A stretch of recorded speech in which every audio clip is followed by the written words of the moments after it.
간호사 박지혜라고 합니다. 수술실 간호사로 근무를 하였고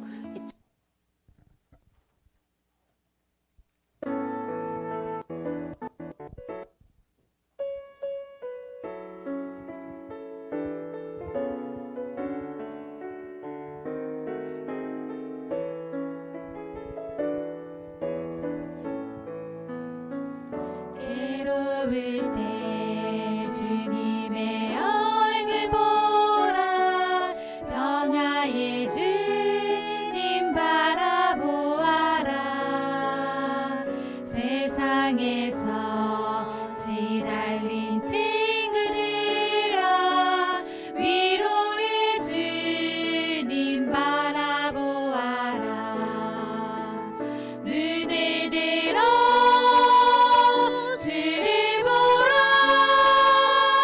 내 모든 염려 주께 맡겨라 슬플 때에 주님의 얼굴 보라 사랑의 주님 안식 주리라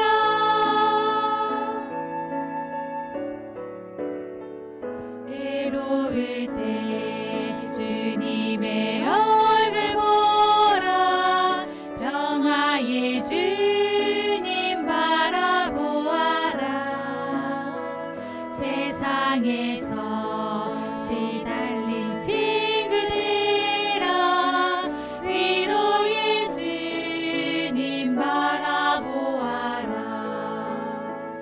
눈을 들어 주를 보라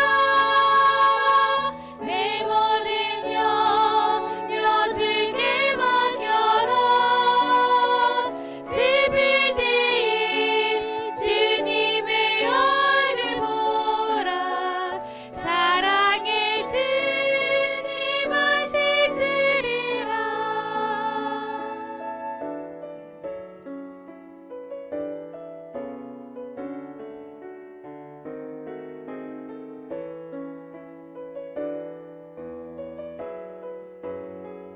힘이 없고 내 마음 연약할 때 능력의 주님 바라보아라 주의 이름 부르는 모든 자는 힘주시고 늘 지켜주시리 눈을 들어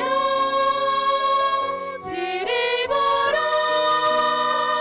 내 모든 염려 주께 맡겨라 슬플 때에 주님의 얼굴 보라 사랑의 주님 안식 주리라 눈을 들어 주를 보라 내 모든 염려 주께 맡겨라 슬플 때에 주님의 얼굴 보라 사랑의 주님 안식 주리라 사랑의 주님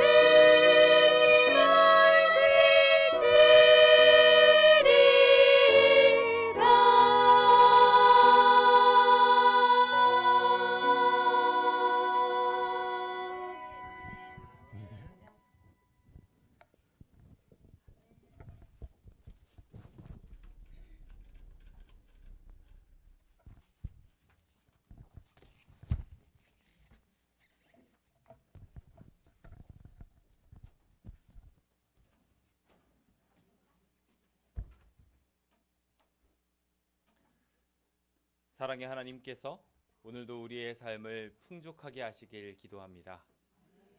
하나님이 우리를 기쁘게 하실 것이며 우리로 행복에 넘쳐 주변 사람들에게까지 그 행복을 나눠줄 수 있도록 만들어 주실 것입니다. 그 귀한 기적이 오늘 이 예배를 통하여 이루어지게 되기를 예수님의 이름으로 축원드립니다. 오늘 우리는 나 무엇 드려야 주님 기뻐하실까라는 제목을 가지고 하나님의 말씀을 나누어 보려고 합니다. 우리가 하나님께 구원을 드립니까? 주님이 우리에게 구원을 주십니까? 네, 너무나 단순하고 간단한 것입니다. 우리가 주님께 무언가를 해드리는 것이 클까요? 하나님께서 우리에게 베풀어 주시는 것이 클까요? 너무 쉬운 문제입니다. 근데 문제는 우리가 그것을 잘 알고 있으면서도 신앙생활을 하는 내내 내가 주님께 무엇을 해드려야 할까를 고민하면서 살더라는 것입니다. 그것으로 인해 너무 큰 부담을 갖고 내가 주님께 조금 덜 해드려서 구원을 못 받는 것은 아닌지 신뢰하시는 분들도 있더라는 것이지요. 하나님은 그런 분이 아니십니다. 오늘 우리를 위해 참된 구원과 은혜를 베풀어 주시는 주님께서는 우리를 향하여 걱정하지 말고 두려워하지 말라고 말씀하십니다. 하나님은 우리를 사랑하셔서 축복하고 계신 것이지요. 괴로울 때 주님의 얼굴을 바라봅시다. 힘들 때 주님의 사랑을 의지합시다. 사랑의 주님이 우리에게 안식 주실 것입니다. 그 안식을 선물 받게 되시는 귀한 안식일 되시길 예수님의 이름으로 축원드립니다. 함께 미가 6장 6절에 있는 말씀 함께 읽어보기 원합니다. 함께 읽어볼까요? 시작. 내가 무엇을 가지고 여호와 앞에 나아가며 높으신 하나님께 경배할까? 예배자로서 당연히 해야 될 고민일지 모르겠습니다. 주님께 예를 바치기 위하여 우리가 지극히 당연히 해야 될 고민이 우리의 예배 속에 자리 잡게 되기를 예수님의 이름으로 축원드립니다. 주님을 향하여 갈 때 빈손으로 가는 것은 예의가 아닙니다. 하나님께서는 우리에게 무엇이든지 다 주시는 분이시지만 우리도 주님께 지극히 당연히 돌려드려야 될 것을 가지고 가는 것은 당연한 우리 예배자로서의 자세일 것입니다. 그런데 앞서도 말씀드린 것처럼 이 당연한 예배자로서의 자세를 잘못 오인하게 된다면 그 오인되어진 잘못들로 인하여 우리의 예배가 불편해지고 도리어 괴로워질 수도 있는 것을 보게 됩니다. 그래서 우리는 오늘 우리의 주제 성경 구절인 미가서 6장 6절에 있는 이 말씀을 두고 우리가 경배를 드릴 때 어떻게 드려야 할까라는 것에 대해 주목해 보려고 합니다. 지난 안식일에 비해 이번 안식일에 참 많은 것들이 바뀌었습니다. 성경이 우리한테 주시는 권면처럼 우리는 끊임없이 성장해 가야 합니다. 우리의 성전이 조금씩 더 아름다워지는 것처럼 우리의 몸도 마음도 그렇게 아름다워졌으면 좋겠습니다. 그렇게 아름다워지게 되는데 성도들의 희생과 봉사가 있는 것을 보고 하나님께 영광을 돌립니다. 교회를 향한 거룩한 마음을 주님께서 받으시고 축복하실 것입니다. 주님을 위해 내가 무엇을 드리면 좋을까라고 생각을 하며 고민한 결과가 이와 같이 교회의 성장들로 이어지게 된다고 저는 생각합니다. 그래서 반드시 교회를 향한 거룩한 마음은 필요하지요. 좌우에 있는 TV 큼직하니 보기 좋으십니까? 네, 이 큼직한 TV는 저희 장인어르신께서 기증하셨습니다. 장인어르신께 교회를 위해서 봉사하신 것에 대해 소정의 폼삭스를 좀 지급해드렸는데 한사코 받지 않으시겠다고 하셔서 계좌로 입금을 해드렸습니다. 근데 계좌로 입금을 해드렸더니 그거를 이렇게 그냥 사가지고 기증을 해버리셨습니다. 오셔서 TV가 너무 작고 그것 때문에 고민하고 있는 교회를 보시고 그냥 쾌척하십니다. 제가 이 모습을 보면서 교회를 사랑하는 장인어르신의 마음을 배우게 되었습니다.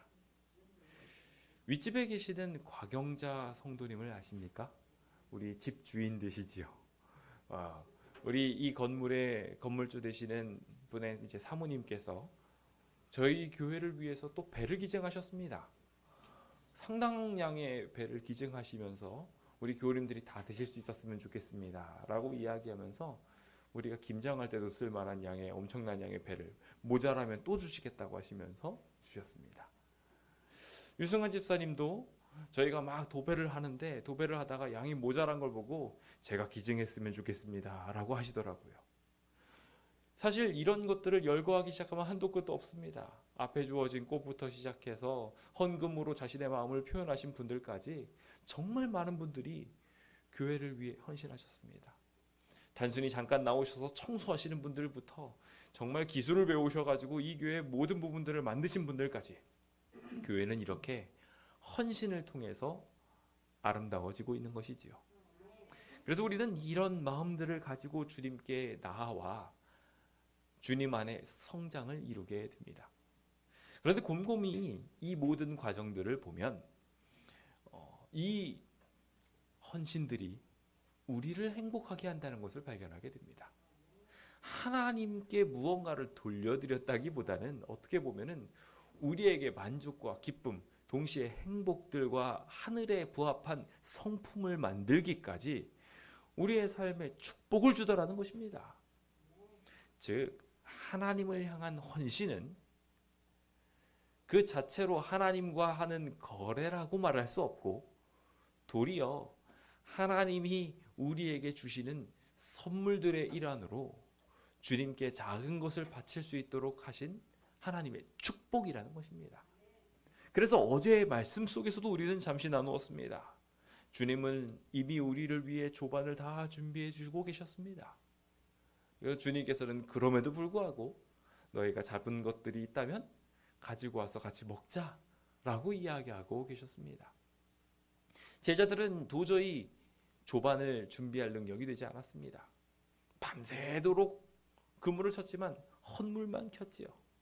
하나님의 능력으로 인하여 하나님을 바라봄으로 인하여 그들이 물고기를 낚게 되었고 그 낚은 것을 주님께 드리는 것조차 부끄러운데 사실 주님께서는 이미 우리가 준비하지 아니한 떡도 준비하셨고 불도 준비하셨고 조리된 생선까지도 이미 준비하고 계셨더라는 것입니다.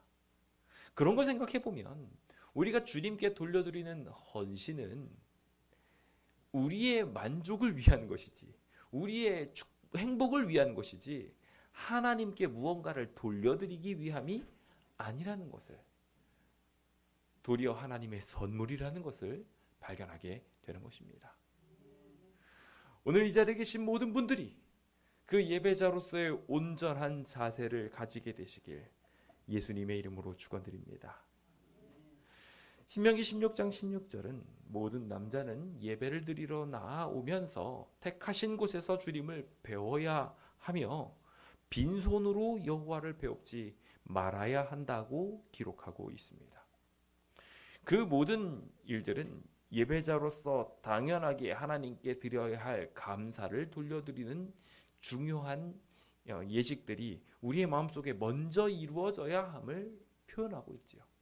그래서 우리가 주님께 무언가를 준비하면서 오는 과정들 속에서 우리는 이미 예배자로서 준비되어져 갑니다.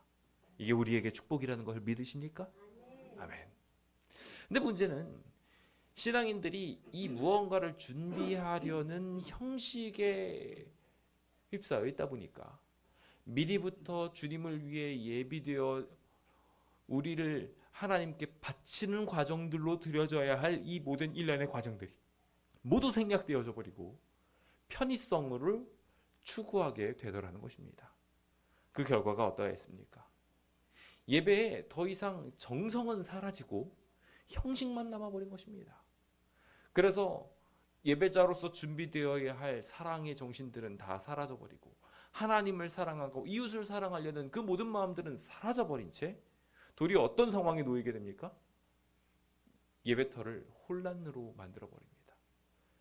성전 앞에서 장사하고 그곳에서 자기의 이문을 취하고 조금이라도 싸게 하겠다고 성전 재물을 두고 거래를 하게 되는 상황들이 만들어지게 되는 것입니다.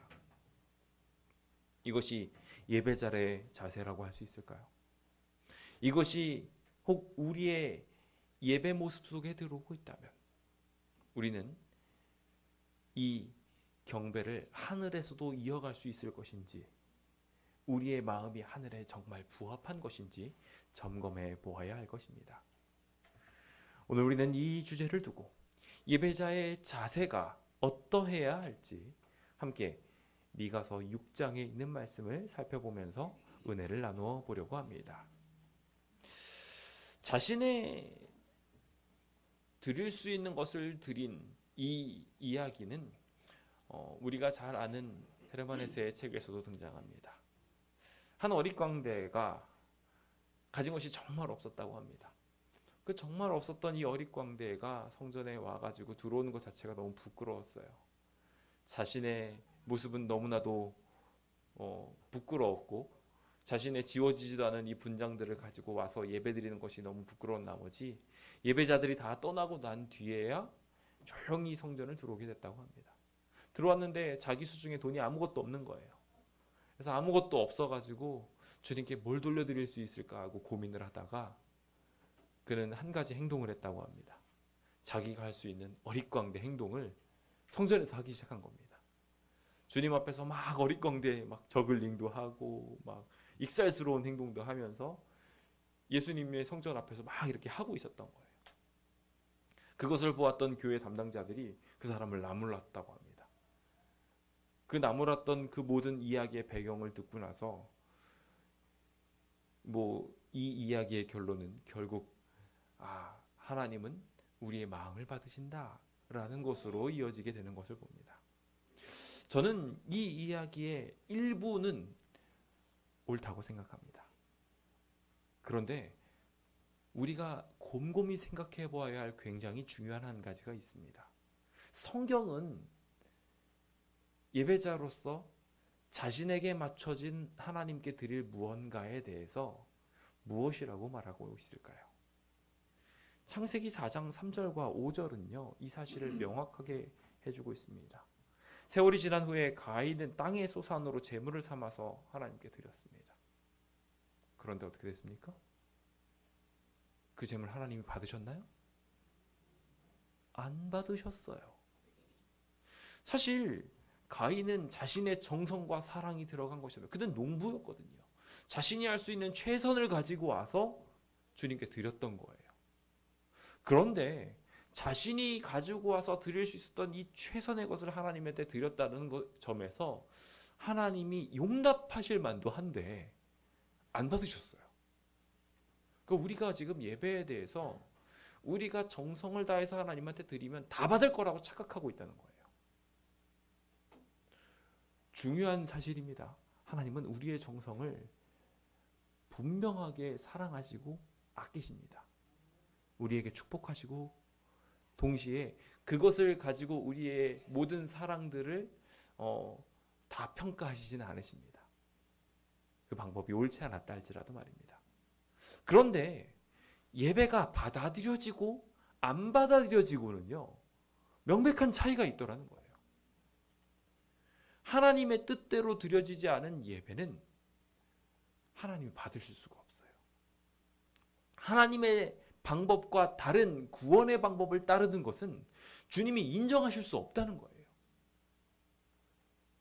예수 그리스도의 보혈을 제외한 다른 것에 주목한 하나님의 진정한 사랑의 진리를 따르려 하는 그 사실과 다른 어떠한 진리를 주입하는 것이 우리의 예배 속에 들어간다면 주님 받으실 수 없다라는 것입니다.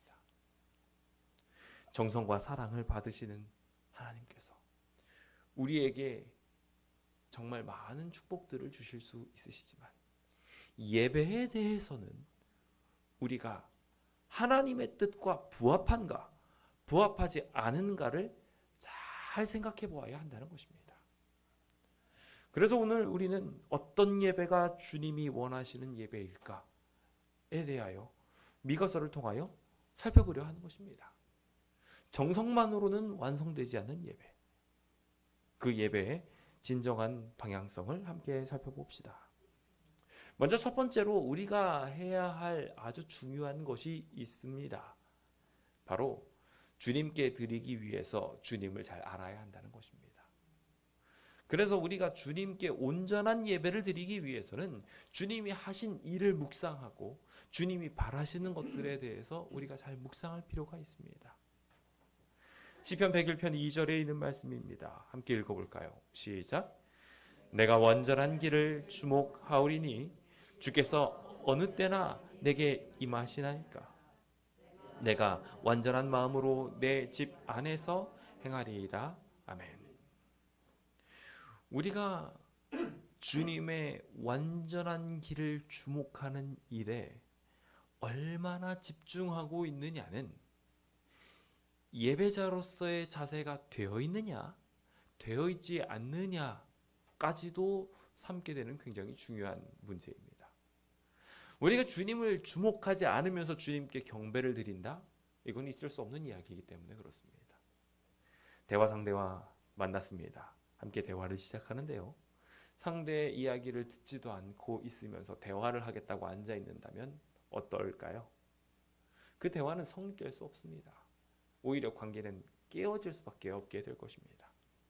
주님과 함께하는 자리인 이 자리에 주님이 임재하셨는데 우리는 주님을 집중하고 있지 않습니다. 다른 생각, 다른 계획들로 가득 차 있어요. 하나님이 무엇을 바라시고 무엇을 원하시는지 전혀 모르고 있습니다. 그렇다면 주님이 우리에게 임하실 수 있을까요? 그럴 수 없을 것입니다. 그래서 우리는 주님의 집 안에 있을 때 완전한 마음으로 주님께 들어가야 합니다.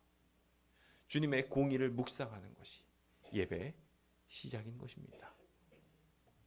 미가서 6장 1절은 이 사실을 이야기하며 먼저 주목하게 합니다.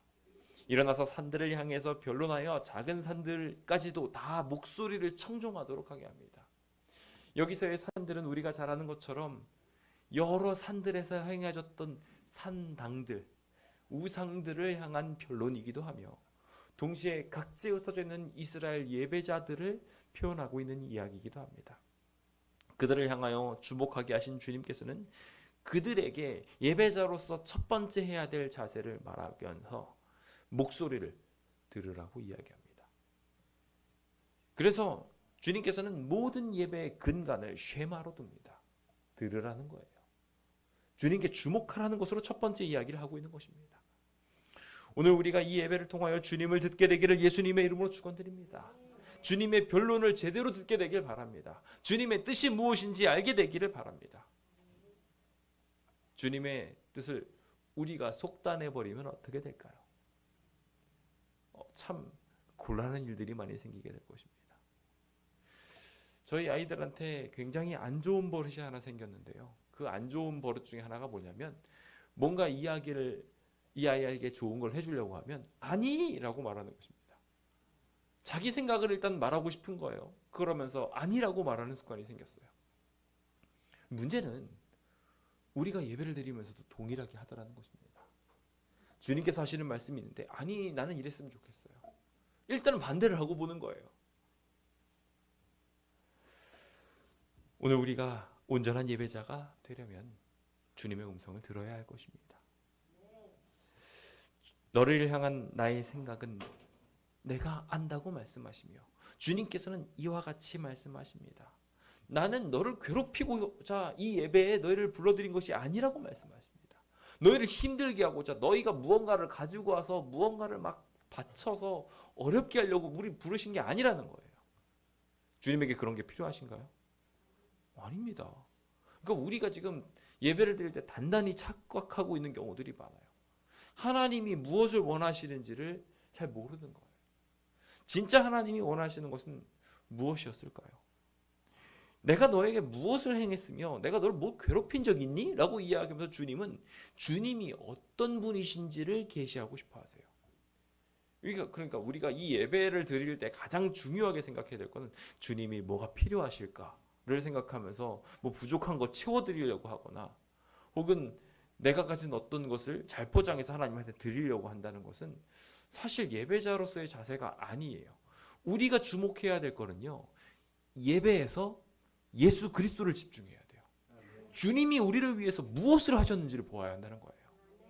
그래서 주님께서는 이 예배자로서의 자세를 표현하고 있는 미가서 6장에 있는 이야기를 하면서 4절에 애굽 땅에서 뭐 했다고요? 너희를 구원해냈다는 거예요. 아론과 미리암, 모세를 보내서 너희를 구원해낸 사람 누구다? 나다. 모압과 발락이 그들을 유혹해가지고 죄악을 범하게 만들었습니다. 그래서 죄를 범해서 멸망 직전까지 갔음에도 불구하고 발람을 통해 가지고 이스라엘 백성을 저주하려고 할 때 하나님 어떻게 했습니까? 막으셨어요. 하나님의 뜻은요, 구원이셨던 것입니다. 그러니까 오늘 우리가 여기에 와서 예배를 드리면서 가장 집중해야 될 것은 내가 주님을 위해 무엇을 드려야 구원을 받을까가 아니라, 내 행위가 어떠해야 구원을 받을까가 아니라, 예수 그리스도의 은혜와 구원이, 그 십자가가 어떠한지를 알아야 구원을 받는다는 것입니다. 그래야 예배인 거예요. 실제 예배의 모습을 보면 양을 가지고 와서 양을 잡습니다. 그러니까 우리는 착각해요. 내가 양을 하나님한테 가지고 와서 드렸으니까 난 하나님한테 드린 이 양으로 인해서 복을 받을 거야 라고 생각하기 쉽습니다. 번지수가 잘못됐어요. 그렇죠?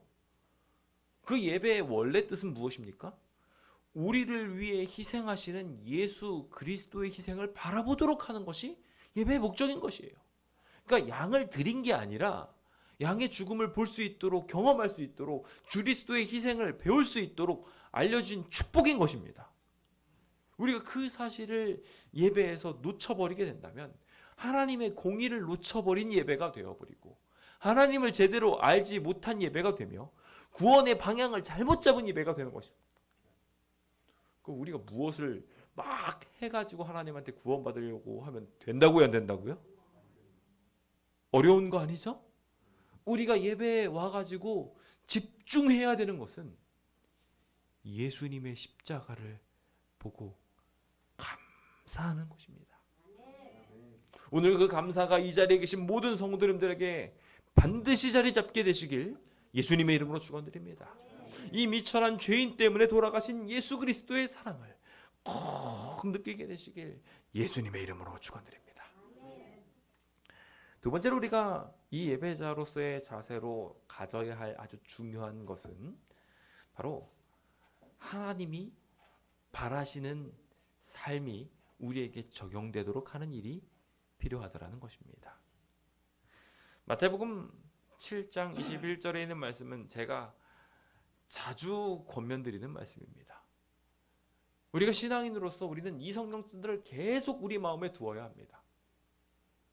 우리가 목적하는 바가 하늘에 들어가는 것이라면 이 성경절들은 머릿속에, 뇌리속에 꽉 박혀 있어야 됩니다. 함께 읽어보도록 할까요? 시작. 나더러 주여 주여 하는 자마다 다 천국에 들어갈 것이 아니요 다만 하늘에 계신 내 아버지의 뜻대로 행하는 자라야 들어가리라. 아멘. 상대방을 주님이라고 말하는 것은 굉장히 어려운 표현일지 모르겠습니다. 혹시 여러분들의 남편에게, 자식에게, 아이에게 주인님이라고 이야기하면서 공대해 보신 적 있으십니까?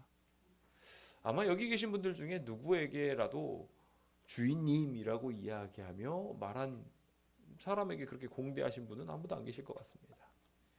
쇠내가 이런 걸 하겠습니다라고 낮아지는 그 연약의 연약을 표현하는 것은 인간의 뭐라고 할까요? 일종의 교만함이 허락을 잘 못합니다. 그래서 도리어 어떻게 합니까? 자기가 바라는 대로 주변 사람들을 막 휩쓸고자 하는 경우들이 오히려 더 많지 않습니까? 사실 주님이라고 말하는 거 쉬운 얘기만은 아닙니다. 예수님을 주인이라고 인정하는 것, 그것이 믿음의 시작이기 때문에 꼭 필요한 일이기도 하고요. 그런데 주님은 그런 중요한, 아주 그리고 어떻게 보면 위대한 감동의 표현을 한 이야기들을 칭찬도 하시지만 동시에 주여 주여 하는 것과 반대의 길을 걸으려고 할 때는 사단아 물러가라까지 가십니다. 사실 베드로가 예수님한테 그렇게 고백했습니다. 주는 그리스도이시오 살아계신 하나님의 아들이십니다라고 말입니다. 주님이라고 고백했어요. 그 당시에 상식으로는 인정하기 어려운, 주님은 하나님의 아들이십니다. 예수님께서는 하나님의 아들입니다. 신성모독으로 받아서 자기가 죽을 수도 있는 고백을 한 겁니다. 그래서 이 말씀을 하는 것이 너가 한 게 아니라 하나님이 하신 거라고 이야기하면서 칭찬을 받았었죠. 근데 중요한 거는 사단아 물러가라는 얘기를 바로 직후에 들었다는 거예요. 왜 들었나요? 왜 들었는지 보면은요, 이 말씀과 일맥상통합니다. 지금 하나님의 뜻은요, 예수님이 가셔야 될 길은요, 주님이 진짜 원하시는 길은요, 십자가의 길이에요. 그래서 내가 십자가를 질 것이라 이야기를 하니까 절단코 그 일이 일어날 걸 못할 거라고 막는 거예요. 입으로는 주님이라고 말하면서 하나님의 길은 반대하고 있는 것입니다. 주님께서는 그 상황을 사단아 물러가라고까지 표현하여 주셨던 것입니다. 우리도 지금 이 순간에 예배드리기 위해 우리의 삶의 주인이신 예수님께 공경하기 위해 이 자리에 주님이라고 인정하며 앉아 있습니다. 그 앉아 있는 것 자체도 대단하고 큰 고백을 하신 것입니다. 근데 문제는 우리가 예배자로서 이렇게 주님이라고 이야기하며 나온 곳으로 끝나면 안 된다는 것입니다. 주님의 뜻이 우리의 삶에 이루어져야 합니다. 그것이 오늘 우리의 삶에 온전히 자리 잡을 수 있도록 예수님의 이름으로 바라고 소망하고 기도하게 되시길 간절히 바랍니다.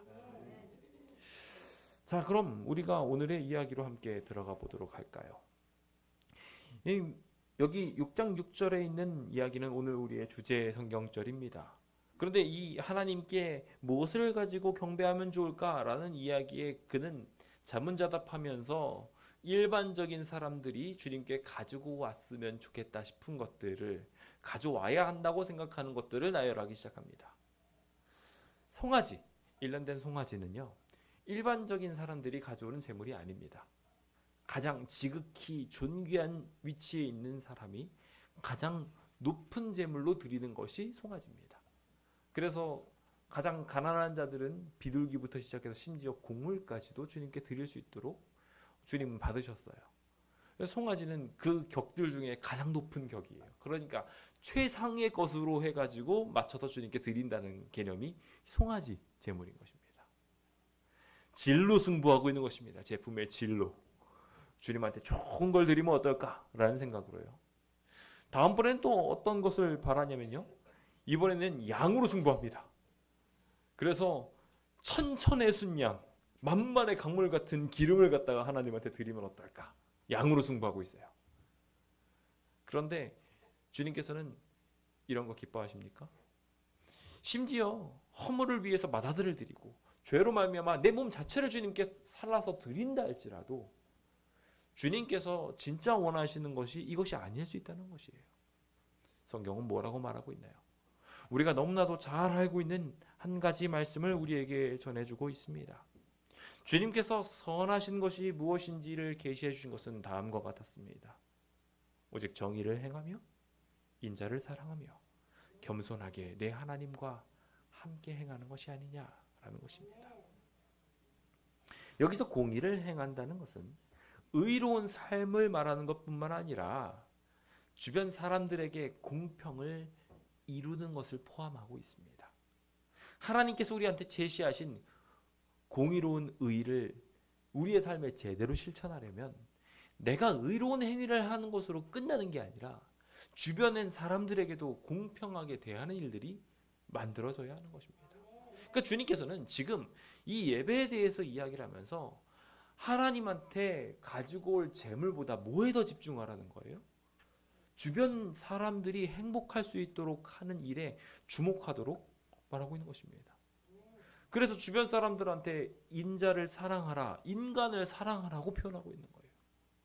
주변 사람들이 연약하고 힘들면 그들을 돌아보아 주는 것이 더 예배자로서의 합당한 자세라는 거죠.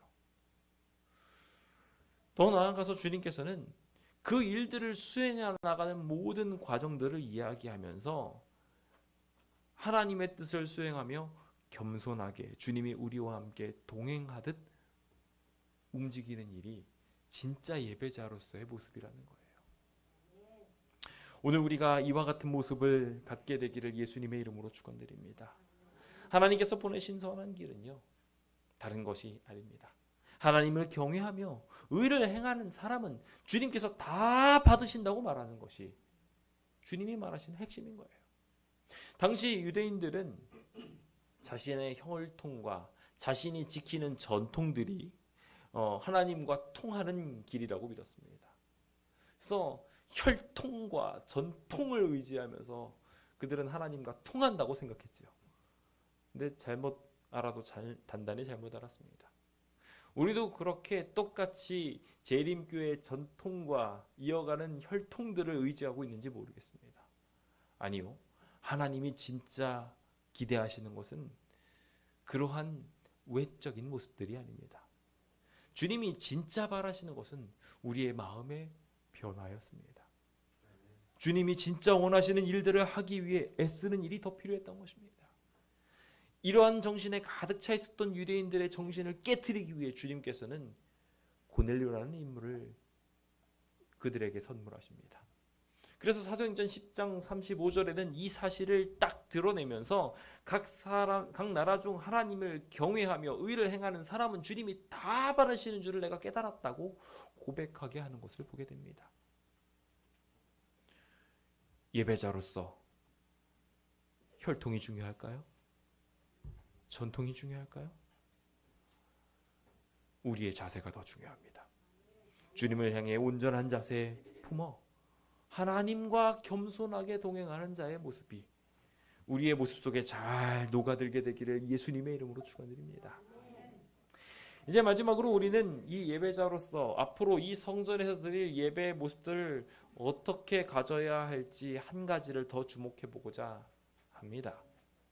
그것은 바로 우리 안에 잘못된 모습이 있다면 고쳐야 한다는 것입니다. 내가 잘못된 습관을 가지고 있어요. 근데 그 습관을 계속해서 유지한다면 안타깝게도 예배자로서 준비되었다고 말할 수 없을 것입니다. 제가 예배를 드리는데 참 흥미로운 모습들을 보게 됩니다. 지금 예배를 드리는데요. 분명히 자리는 세 줄로 줄어들었고 좌석도 달라졌는데 앉아있는 자리들이 크게 많이 바뀌지 않았습니다. 바뀐 분들을 보면은 어떤 분들인가 하고 보니까 어쩔 수 없이 조금 늦게 오셔가지고 자기 자리를 못 찾으신 분들, 그런 분들을 제외하고서는 거의 자기 자리를 그대로 유지하고 계십니다. 제가 그래가지고 그런 분들한테 말씀을 드립니다. 기왕이면 앞자리부터 앉으십시오. 제일 복받는 자리는 앞자리입니다. 오죽했으면 하나님의 은혜가 가까운 데에 더 많이 임한다고 제가 어떻게까지 했냐면요. 앞자리는 가장 환합니다. 두 번째 하리가 있는 곳까지는 두 번째로 박습니다. 맨 뒤엔 어때요? 어두침침합니다. 그러니까 우리 앉을 때 어떻게 앉으라고요? 앞자리부터 앉으시라고요. 주님과 최대한 가까이 앉아가지고 주님과 함께하는 습관들을 가지라고요. 근데 제가 그것을 권면을 드리는데 오랫동안 유지해왔던 습관들이 잘 바뀌지 못합니다. 사실 우리 뒤에 오실 분들을 배려해서 앞자리까지 오시는 것이 부끄러우실 텐데 그걸 편하게 하기 위해서라도 우리가 앞자리부터 앉는 것이 지극히 당연한 건데 아직까지도 반에 내가 꼭 앉아야 된다 라는 생각 때문에 그 자리를 고집하시는 분들이 계셔요. 사실 반의 효용성은 우리가 과정 공부를 시작할 때부터입니다. 그러니까 우리가 아무래도 다 같이 예배가 마치고 나면 찬양을 부르면서 좌석을 이동합니다. 어린이들도 어린이관으로 이동하고요. 그러면 그때 자리를 옮겨도 상관이 없어요. 그런데 설교 예배 때부터 나는 내 자리를 고수해야 된다고 하면서 딱 뒷자리에 딱 앉아가지고 있으면은 될까요, 안 될까요? 네, 좋지 않은 일이라고 저는 생각합니다. 이 교회를 처음 방문하신 분들이 그 모습을 보고서 어떤 생각을 할까를 곰곰이 생각해 보셨으면 좋겠습니다. 오늘 우리는 우리의 허물을 주님께 자복하는 일이 선결되어야 합니다. 시편 32편 5절은 이와 같이 우리에게 말합니다. 함께 읽어보겠습니다. 시작. 내가 이르기를 내 허물을 여호와께 자복하리라 하고 주께 내 죄를 아뢰고 내 죄악을 숨기지 아니하였더니 곧 주께서 내 죄악을 사하셨나이다. 예배는 어떤 곳인가요? 자아가 죽는 기간입니다. 내 욕심이 사라지는 시간이에요. 그래서 이곳에서 죄가 없어짐을 경험하고 가는 게 예배의 핵심입니다. 그러니까 죄가 없어지고 주님의 뜻대로 가야 돼요. 내 고집이 사라지고 하나님의 뜻이 서는 것이 예배인 것입니다. 그런데 주님께서는 우리의 자세들을 보면서 그러지 못한 경우들이 많다고 분명하게 말씀하십니다. 이스라엘 백성들은 딱 그런 모습이었어요. 그래서 그들을 향하여 주님이 지혜를 베풀으셨지만 그 지혜를 경외하지 못하는 것들을 봅니다. 그래서 주님께서는 오히려 그들에게 뭐가 예비됐다고 말하고 있냐면 매가 준비됐다고 말하고 있습니다. 말을 안 들으니까 매가 준비된 겁니다. 참 속상한 일입니다. 신앙인들이 스스로 생각하고 스스로 사고해서 자기에게 말씀하신 하나님과 교통하며 전두엽을 활용하면서 좀 움직여야 되는데, 스스로 판단하고 움직이고 하나님을 위해 내가 뭘 드릴 수 있을까 생각하면서 하나님이 진짜 바라시는 것을 생각하면서 움직여야 되는데, 그러지 않고 그냥 자기의 본능이 말하는 대로 그냥 뒷골 땡기는 대로 움직이는 경우가 참 많더라는 거예요. 그런 사람들은 교육에서도 매로 내야 된다고 말합니다. 오늘 우리가 스스로 생각하고 사고할 수 있는 하나님과 교제하는 영체인 만큼 우리의 마음에 영성이 가득할 수 있도록, 우리의 두뇌가 깨어 있도록 우리가 잘 준비되었으면 좋겠습니다. 주님은 우리에게 무엇을 말씀하십니까? 우리가 만약에 우리 안에 불의한 재물을 쌓아두고 있다면, 축소시킨 가득한 에바를 가지고 있다면, 부정한 저울을 가지고 있어서 남들을 속이고 거짓 추를 가지고 와가지고 다른 사람들을 속이고 있는 마음들이 있었다면, 주님은 그 모든 것들을 잘못됐다고 말하고 있는 거예요. 혹 우리 안에 그러한 것들이 있다면 우리의 이 예배를 통하여 이것을 계기로 없이 하여야 할 것입니다.